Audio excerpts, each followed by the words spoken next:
अभी बाकी है मेरे दोस्त।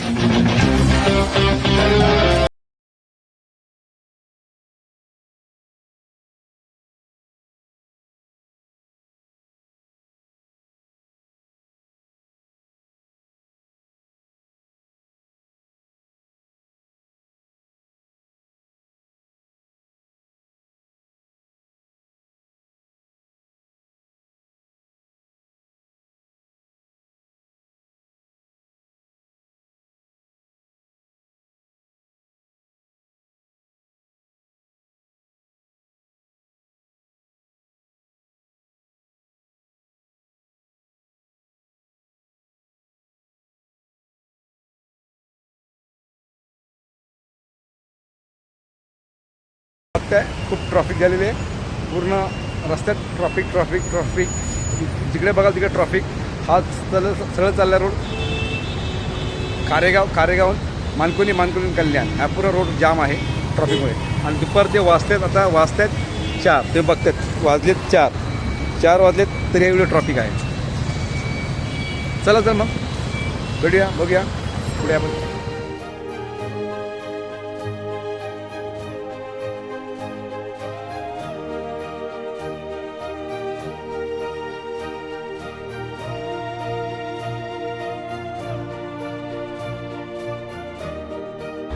हाय गाइस, चलो नागपूर अधिवेशन. आपण चलो नागपूर अधिवेशनला. आपल्या संगती आहे आपले मित्र साधने साहेब आणि आम्ही दोघांनी नागपूरला जाण्यासाठी प्रवास केलेला आहे. आणि नागपूर CNG भरण्यासाठी पण थांबलो आहे. ह्याची लाईन खूप आहे, बघूया ह्याच आहे का नाही तर. कारण परत पुढे आपल्याला आता डायरेक्ट आपण औरंगाबादमध्ये भरणार आहोत. ते तिथं भरलं तर आपली गाडी जाईल खूप लांबपर्यंत.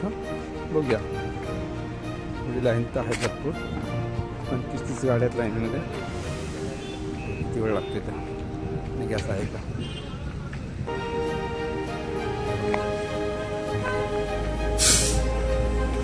जास्त आहे असं वाटतं. हां, जास्त आहे.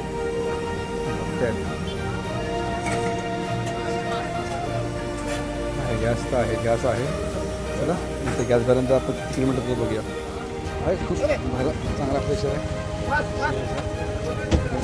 210 प्रेशर दाखवतो आहे. बघू लाईन पण आहे, कधी नंबर करतो लाईनीमध्ये तर खूप लाईन आहे.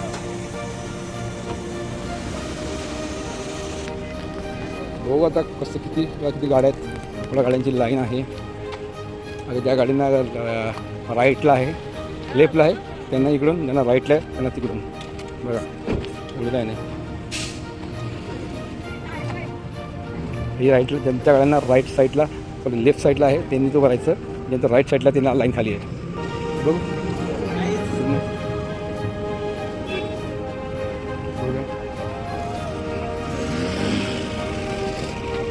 ही गाडी पण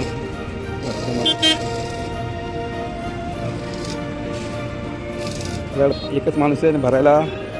पंप आहेत 2, भरणारा एकच आहे. म्हणजे आपल्यामुळे लपला होता. त्यांचा लेफ्टला असतं, राईटला असतं, फटाक्षात पुढे भरली असते गाडी. आणि आपल्या लेफ्टला आहे. तर आपण बघू आपल्या गाडीचं नेमकं पुढल्या साईडला आहे, लेफ्टला का राईटला. राईटला साईड आपण लगेच जाऊन लेफ्टला आहे म्हणून लेफ्टला आहे.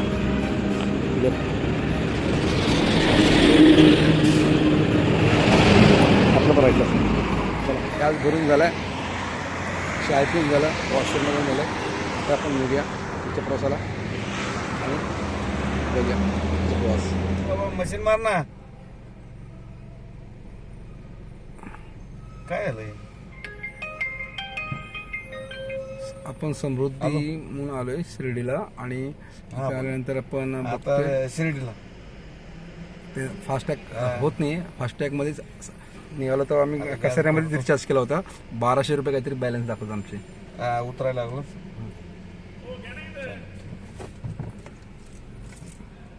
2 मिनिटं बोला. मारा ना, करा ना. का कॅश करू. 1200 रुपये माझ्या अकाउंटला. 1200 रुपये माझ्या अकाउंटला. हा मग का नाही करत आहे. नाही का नाही घेते. मी सांगतो कॅमेरा याजवळ. बोला. तुम्ही एंट्री कुठून केली. कुठून इगतपुरी पासून केली बरोबर. तिथे बॅरियर ओपन होतं हां होता ना, हां तिथं तुमचा फास्टॅग ऍक्टिव्हेट झाला नाही, कसं काय? तिथं टॅग पंच नाही झाला म्हणून तुम्हाला इथं आता कॅश करणं गरजेचं आहे, नाही तर मग 1140 रुपये नागपूर पासून पैसे कट होते. इथं दोन्ही पण क्रिया सेम लागतात. एक तर फास्टॅग न आलात तर फास्टॅगनच जायचं, एक तर कॅश मध्ये आलात तर कॅशनच जायचं. तिथं कोणच नव्हतं ना? हा ना, मग तिथं फास्टॅग नाही झाला रे, तिथे गेट ओपन असल्यामुळे तुम्ही भरकन निघून गेले. नाही नाही, गेस्ट कुत्र एक माणूस नव्हतं. हा नव्हतं ना, मग तिथं स्ट्राईक चालू आहे मुलं. तिथं आमची काय चुकी सांगा? तुमची चुकी नाही, पण तुमचे पैसे वाचवायचं काम माझं आहे ना साहेब.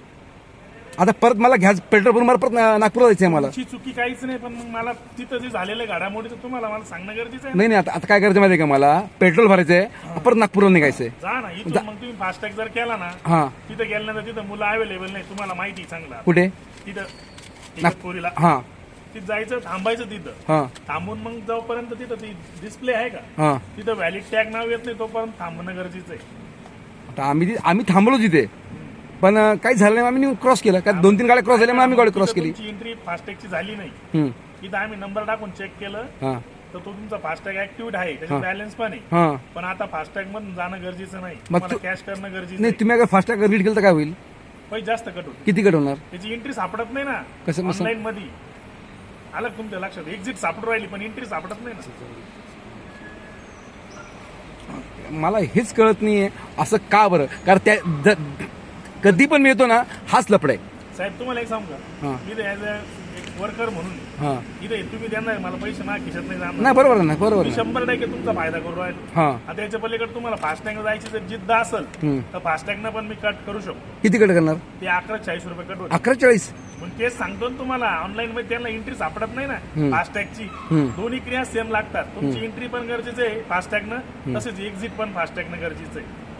आता काय करायचं सांगा? ऑनलाईनला किती नागपूर हा? तुम्ही वारंवार तेच प्रश्न. नाही नाही नाही नाही, नागपूर मला माझी पण जमली. तसं नाही. आता तुम्हाला किती द्यायची तुम्ही तुम्हाला? 180 रुपये 180 तुम्हाला त्याच्याबद्दल तुम्हाला पावती मिळणार. हा ठीक आहे, आता परत डिस्प्लेला पण अमाऊंट येणार. ठीक आहे, आता मी परत एंट्री करणार आहे. हा, एंट्री करताना जर फास्टॅगनं जर एंट्री झाली हा. प्रॉपर, हां तर बॅरियर आहे का, हा. ओपन होतं. हां माहिती आहे मला. बरोबर, तिथं वर्कर नव्हते, आधी इथं वर्कर आहे. हां फास्टॅग मध्ये जर बॅलन्स असेल, सगळ्या काही गोष्टी असेल तर बॅरियर आपोआप ओपन होईल. ओके बरोबर. पण तिथं कसं आहे, आता बॅरियर डायरेक्ट ओपन आहे ना. हां, नाही. आता मी गॅस पेट्रोल भरून आलो. एक मिनिट, पेट्रोल भरून आलो, मला नागपूरला जायचंय. हा का? आता मी पेट्रोल भरायसाठी चाललोय. पेट्रोल भरली, आता पेट्रोल भरून परत येणार. भरलं, हां त्या साईडनं गेले. हां बरोबर, हां तिथे गेल्यानंतर तिथं तुमचं जर फास्टॅग मध्ये जर ऍक्टिव्ह सगळं असेल हां तर बॅरियर आपोआप वरती होईल. ओके. तिथं पण तीच क्रिया होईल सेम. हां पुढं एक्झिटला नागपूरला. ओके. बस झालं, संपला विषय. मग फास्टॅग मधून पैसे कट होते. पण मला काय म्हणायचं, ऐकून घ्या ना साहेब. आता आम्ही जेव्हा आलो ना पडग्याला, तिने आमचं काय केलं? पाडग्याचं नॅशनल हायवे. ओके. पडग्यात त्यांनी रीड केलं. पाडग्याला आहे ना, पाडग्याचा जो हायवे आहे ना, तो नॅशनल हायवे. नाही, पडग्याचं 140 रुपये त्यांनी रीड केले माझ्याकडून. हाय गाईज, कसा तुम्ही मजेत ना? आपण मजेत आहोत. आणि सकाळचे वाजले 6:30. 5 वाजता उठलो आपण, आंघोळ वगैरे केले, तयारी केले आणि निघतो आपण पुढच्या प्रवासाला. तर आपण आलो होतो शिर्डीच्या जवळ एक गाव आहे सावळवीर म्हणून. तिथं आपली बहिणीची मुलगी ते नातू राहतात, त्यांच्याकडे थांबलो, जरा हॉल्ट केला आणि पुढे निघूया. बघा ते काय पाणी गरम करून शेकतात. हे पाणी गरम करतात, मस्त पाणी गरम करून दिलं आंघोळीला. मस्त चुलीवरती हीटर पण लावलं होतं. चाय पिया.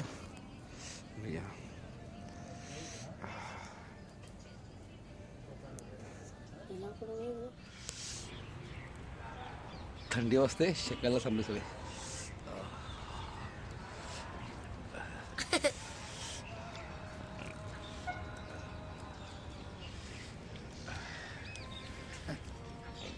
न घेणारच आहे.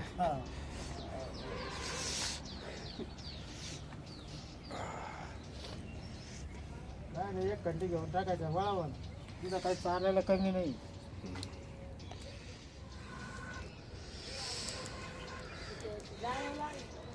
सात वाजलेत, सकाळचे 7 वाजलेत. जेवढा लवकर निघेल तेवढा लवकर पुढचा प्रवास होईल. CNG पंपावरती आलो आपण. सकाळी वाजले 7. रात्री गॅस काय भेटला नव्हता म्हणून आपण थांबलो आणि होल्ड पण केला आणि झोप पण काढली. आता सकाळी उठून आपण निघालो आहे, आंघोळ वगैरे करून फ्रेश होऊन आलो आहे CNG पंपावरती आणि CNG पंपावरती लाईन लावले. आता आपण गॅस भरूया आणि डायरेक्ट इथून गॅस भरल्यानंतर आपण डायरेक्ट औरंगाबादनंतर पुढे बघूया तिथे भेटेल आपल्याला गॅस बाय चान्स, नाही तर पेट्रोलवरती आपण पुढे निघूया. हे शिर्डीपासून 5 किलोमीटर अंतरावरती अगोदरच एक CNG पंप आहे. रात्री CNG होता पण प्रेशर नव्हता, थोडंसं होतं आणि ते बंद झालं. आता या पंपावरती CNG उपलब्ध आहे, बघू शकता. म्हणजे बायचान्स तुम्ही कधी अगर शिर्डीला आले तर शिर्डीच्या अगोदर एक CNG पंप आहे, RJ फ्युल्स. CNG उपलब्ध असते.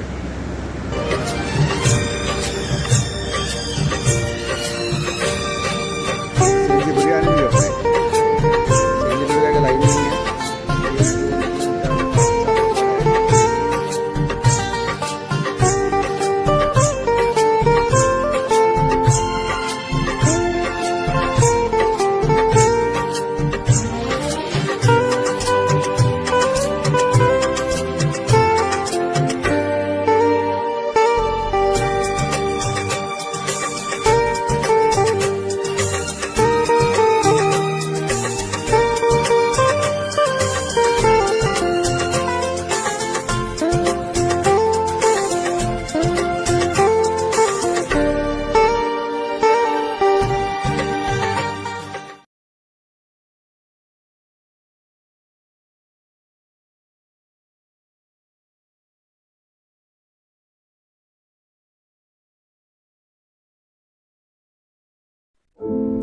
जगण्याच्या धावपळीत आपण ते क्षण वाया घालवतो जे आपल्या आयुष्यातले सर्वात महत्त्वाचे क्षण असतात.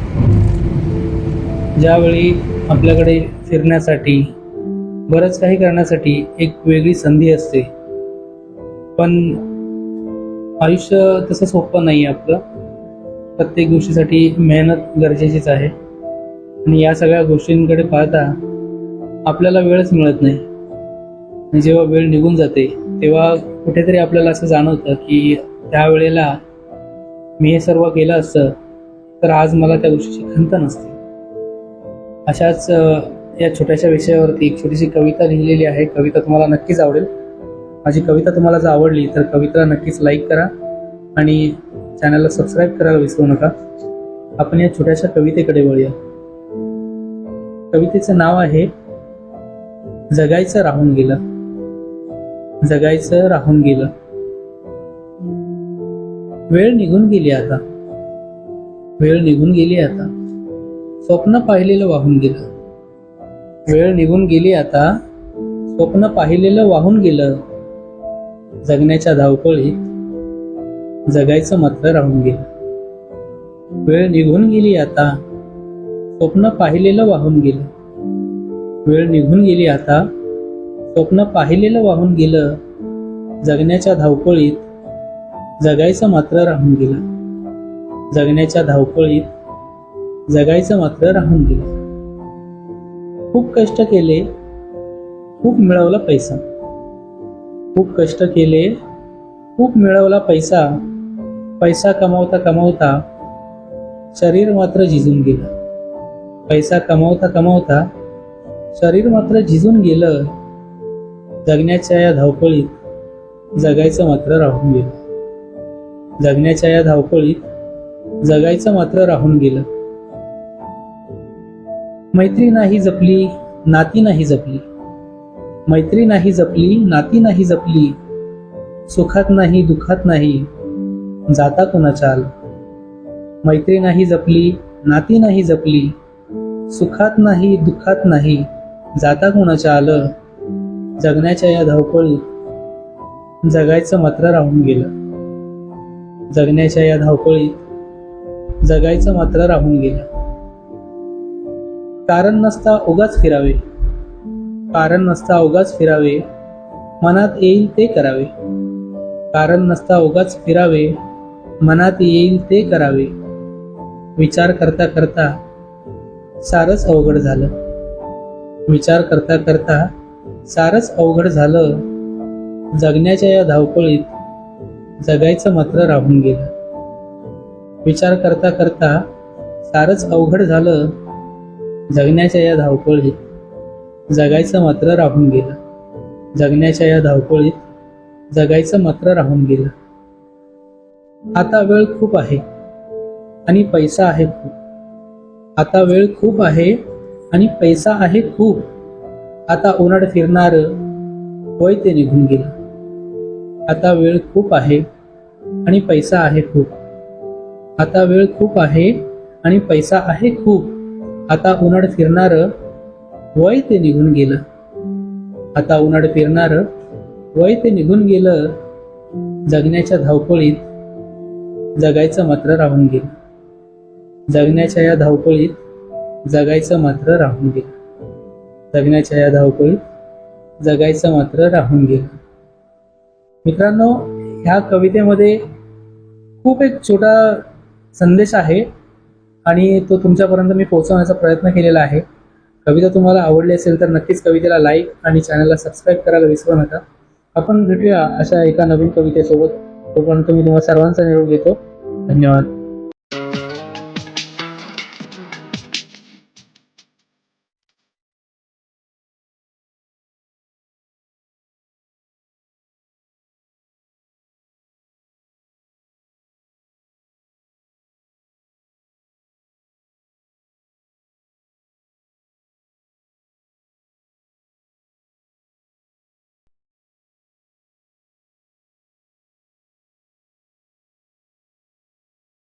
आपण या ठिकाणी थांबलो होतो.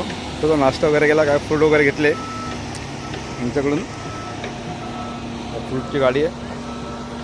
संत्री घेतली, केळी घेतली, नंतर पेरू घेतले.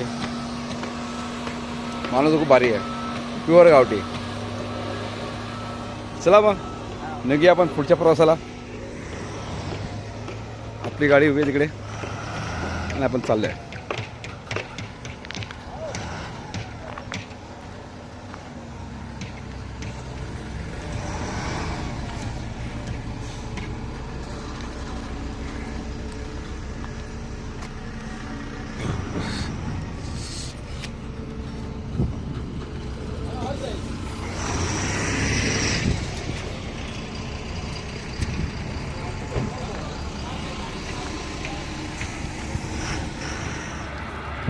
आयुष्य जगत असताना एक गोष्ट नेहमी लक्षात ठेवायची असते.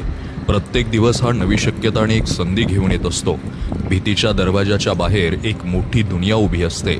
आपण धाडस केलं की ती आपली होत असते. संकटांनी भरलेला रस्ता कसा पार करायचा यासाठी मोठं तंत्र लागत नाही. त्यासाठी मनातील जिद्दीची आग जिवंत ठेवली की अंधारातले रस्ते सुद्धा हळूहळू दिसू लागतात. आणि आयुष्यातले रस्ते हे धुक्यानं घेरलेल्या रस्त्यासारखे असतात. आपण जसं जसं पुढे जाऊ तसा तसा रस्ता मोकळा होत जातो, अगदी स्वच्छ दिसायला लागतो. म्हणून आयुष्याच्या वाटेवरून सतत चालत राहणं फार महत्वाचे आणि स्वतःला जिंकत राहणं फार महत्वाचे.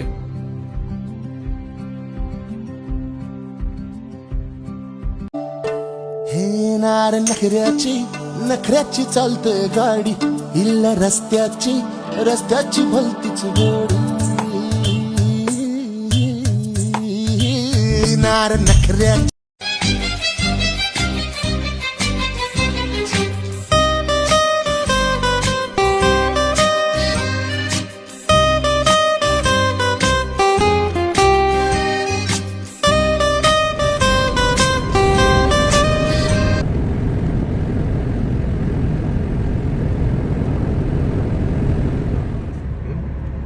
माझ्या नावावर ट्रान्सफर करायची म्हणून त्याची पावती पाडायची. बरोबर. हाय, गुड मॉर्निंग गाईज. आज आपला नागपूरमधला दुसरा दिवस आहे.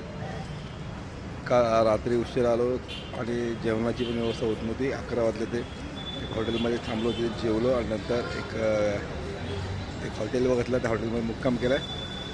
त्यामुळे रात्रीचा ब्लॉग आपण ते संपवला होता. हा आपला दुसरा दिवसाचा ब्लॉग आपण स्टार्ट करतो आहे. चला, मग आज दिवसभरातल्या काय घडामोडी आहेत ते आज आपण सगळं शूट करणार आहोत आणि ते तुम्हापर्यंत पोहोचवण्याचा प्रयत्न आपल्या चॅनलमार्फत आपण करणार आहोत. चला भेटूया मग आज दिवसभराच्या सगळ्या घडामोडी तुमच्यासमोर घेऊन येतो. हा गाईज, कसं आहात तुम्ही? मजेत ना? मी पण मजेत आहे, तुम्ही पण मजेत आहे. आज सकाळी आपण लवकर उठून तयारी करून निघालो आहे विधानभवनाकडे आणि विधानभवनाच्या अधिवेशनामध्ये आपण सहभागी होण्यासाठी चाललो आहे. बघू आपलं पुढे 5ची व्यवस्था झालेली आहे का नाही ते गेल्यावरती कळेल. पण आपण सकाळचं उठून पाससाठी पडत होतो आणि पाससाठी पूर्ण जे लागणारे कागदपत्र ते सर्व काय करून आपण निघालो विधानभवनाकडे. जे अधिवेशन स्थान आहे त्या स्थानाकडे चाललो आहोत आपण. कारण रस्त्याला सगळे बॅरिकेड लावल्यामुळे सगळे रस्ते बंद केलेले आहेत आणि रस्ते बंद केले असल्यामुळे आपण गाडी पार्क करून तिकडे चाललो आहे. प्रत्येक आमदार, मिनिस्टर, कॅबिनेट मंत्री, राज्यमंत्री त्यांचे ताफे येत आहेत. त्यामुळे भरपूर रस्ते इथे सील केलेले आहेत, नो एंट्री केलेले आहेत, बंद केलेले आहेत. तरी बघू चाललो आहे आपण. आणि आज आपण जाऊन कोणाकोणाला भेटणार आहोत ते तिथे गेल्यावरती कळेल. कोण आपल्याला भेटतील, कोणावर काय चर्चा होईल ती बघूया पुढे. चला तर मग विधानभवनाकडे. रस्त्यामध्ये एक चवदार पिवायचं दृश्य दिसलेलं आहे एक गार्डनमध्ये. तेही पाहत आहोत आपण. ते पाहता पुढे निघूया. संविधानाचं प्रतीक म्हणून एक स्तंभ आहे आणि स्तंभाचं नाव आहे संविधान चौक. आपण संविधान चौकामध्ये आहोत. प्रत्येक स्तंभाला जे नाव पण दिलं आहे चौकाला संविधान चौक.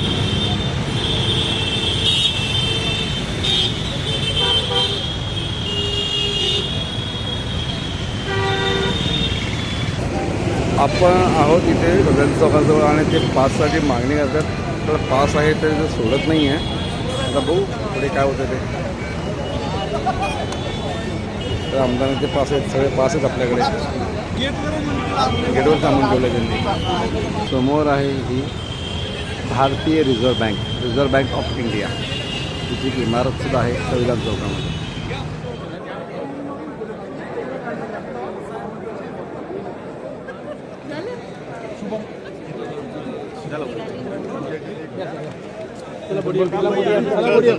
बाकी चला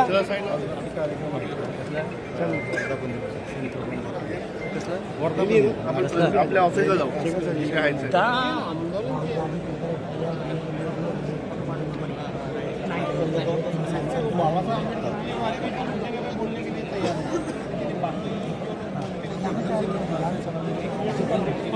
एक फोटो काढून द्या. बाबासाहेब के बारे में सर आज का विधानसभा जो बड़ा गर्मी कांग्रेस ने भी इसका जवाब दिया और मंत्रिमंडल बैठक को भी लेके बड़ा बात विवाद चला. इस पर क्या करें? स्टेक होल्डर्स के साथ में मिलकर कानूनी हिसाब से निर्णय लेंगे और इस पर कोई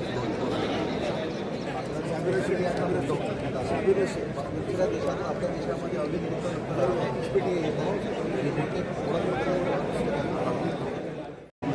योग्य तो आणि कडक अशी कारवाई करतील. मुख्यमंत्र्यांना महाराष्ट्रात कायदा व सुव्यवस्था टिकवायची असेल आणि जरब बसवायची असेल तर ही त्यांना संधी आहे. मुंबईचे पालकमंत्री नाही आहेत, पुढे मंत्र्यांचे पोर्टफोलिओ दिले गेले नाही आहेत, कोणाचा अंकुश नाही आहे का या घटनेवरती? पोर्टफोलिओ अजून दिले गेले नाहीत. तुम्हाला काय घाई आहे? कायदा सुव्यवस्था बिघडते आहे, तुमचाच आरोप आहे कायदा सुव्यवस्था मंत्र्यांना घाई नाही, तुम्हाला काय घाई आहे? मंत्री निवांत आहेत, खाती वाटप योग्य वेळी होईल आणि एवढी मोठी मेजॉरिटी आहे त्यामुळे घाई करण्याची आदित्य ठाकरे म्हणाले बेजबाबदार मंत्री सध्या मजा मारत आहे, बिंदास फिरत आहे. जर जबाबदारीच नसेल तर त्या बिचाऱ्यांनी तर काय करायचं? आमच्यात आणि त्यांच्यात काही फरक नाही आहे. आम्ही आमदार आहोत, ते मंत्री आहेत, पण काही जबाबदारी नसल्यामुळं त्यांना थोडा मोकळा वेळ मिळतोय. वाल्मिक कराड अजून देखील फरार आहे. त्याच्यासंबंधी मी वेळोवेळी शासनाकडे स्थानिक काम करतो. त्याच्यामध्ये कुठल्याही लाड मागणी समितीने जो अहवाल दिलेला आहे त्यांनी जी शिफारस केली त्या शिफारशीच्या प्रमाणे जो काम करतो त्यासाठी दिला पाहिजे. पण अजून सरसकट सर्वांना मिळत नाही. त्याच्यामुळे एक प्रयत्न आहे आपले काम करायचे तो विषय मी शासनाला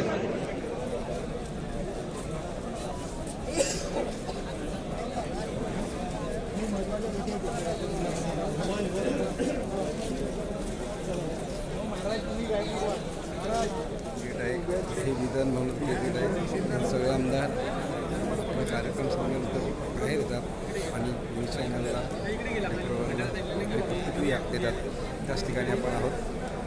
आणि आपण कालपासून खूप साऱ्या आमदारांचं आपण इंटरव्ह्यूवर येतल्या तशी बातचीत केली. त्यांचं म्हणणं ऐकून घेतलं, त्यांची बोलणी ऐकली.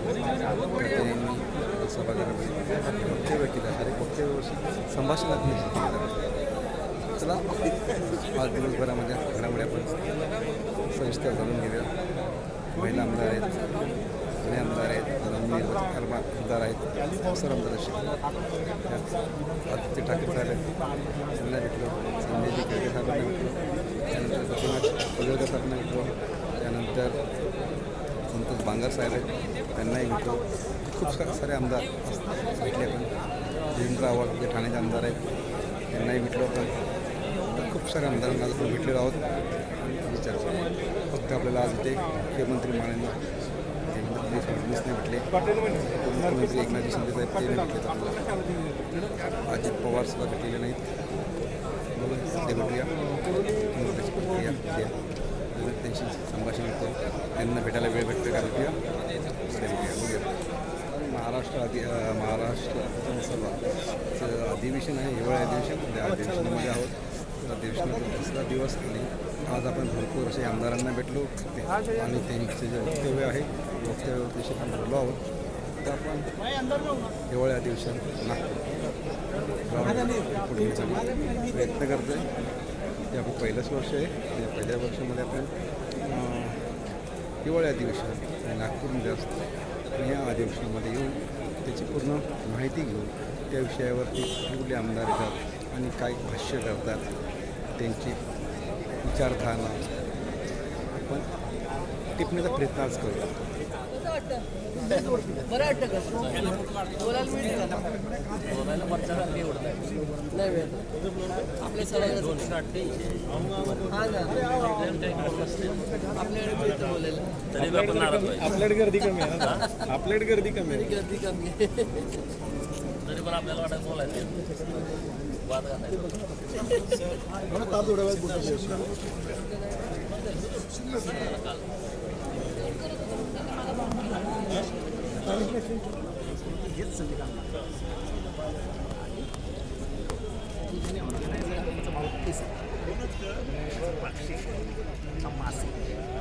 किंवा 15 दिवसांनी निघणार त्याच्यामध्ये छापून आणलो. तिरंगा हा झेंडा देखील आम्हाला मान्य, कारण का त्यात 3 रंग आहे, 3 अंक हा शुभ आहे. तिरंग्यालाही विरोध केला. आता कसे लोक काळाच्या ओघात हे सगळं विसरले होते. आता जेव्हा तुम्ही हे सगळं बाहेर काढा तेव्हा हे बाहेर नाही. आता लोक व्यवस्थित बोलू शकत नाही किंवा बोलत नाही. संविधान सभेवरती वर्चस्व कोणाचं होतं? संविधान समितीच्या ड्राफ्टिंग कमिटीचे अध्यक्ष डॉक्टर बाबासाहेब आंबेडकर कसे झाले? आता देखील असं म्हणणं आहे की काँग्रेसनेच बाबासाहेबांना आपण लोकांना सांगू शकत नाही ना की खरं काय आहे. असं आहे की निवडणुका ह्या तुझ्यात आणि माझ्यात होतील ना, तेव्हा तू एका पक्षाच्या निशाणीवर असतो, मी एका पक्षाच्या निशाणीवर असतो. मी माझ्या पक्षाचं काम करतो, तुझ्या पक्षाचं काम करतो. त्या वैयक्तिक नसतं. डॉक्टर बाबासाहेब आंबेडकर हे एका वेगळ्या पक्षाच्या निशाणीवर उभे होते आणि एक माणूस काँग्रेस पक्षाच्या निशाणीवर उभा होता. काय काँग्रेस आणि यांचं कोएलिशन नव्हतं. अहो पण महत्त्वाचं काम हे आहे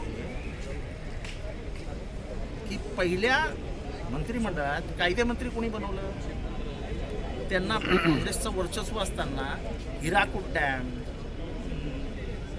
आपली सगळी मोठी धरणं ही कोणी डिझाईन केली आहे माहिती तुम्हाला? डॉक्टर बाबासाहेब आंबेडकरांनी डिझाईन केलेली आहे.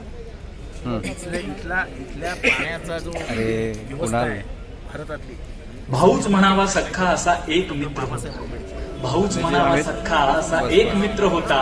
सुखात दुखात आधाराचा खांदा तोच होता.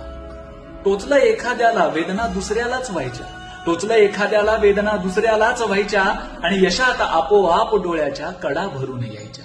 पण बहुतेक त्याला जोडी आमची तोडायचीच होती, पण बहुतेक त्याला जोडी आमची तोडायचीच होती. कधीच न सुटणारी कोडी लादायचीच होती. सगळं सुरळीत होतं देवा, असं काय झालं आणि अवेळीच त्याला तुझं कार्य बोलावणं आलं. पळून गेलास, नाक देऊन मला माझा श्वास घेऊन गेलास.